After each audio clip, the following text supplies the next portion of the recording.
Кожа Насыр туралы анекдот қой. Давай. Кожа Насырдың 5 қойы болған ғой. И санай береді екенші 5 қойын. Азанда тұрады, санайды. Суға кетіп баратады, санайды. Туалетке кетіп баратады, санайды. Далаға шығып темекі шегейін десе санайды. Обедте санайды. Анау өріске апаратқан кезде санайды. В общем, санай береді екен. Кеш батады, санайды. 5 қойын ба? 5 қойын санай береді екен. Тыңдасай. Ұйықтайын деп жатқан ғой, ұйқысы кеп, денесі жыбырлап, жаңағы шаршап жатқан ғой. Сөйтіп баласын айтады дейді, балам, барып қойларды санап келші деген ғой.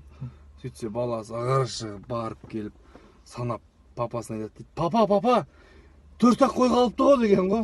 Сөйтсе анау атып тұрып, қалай, ей, қайда 5 қой еді ғой десе, баласы айтады дейді, 5-шісі қашып санатпай қойды деп айтады.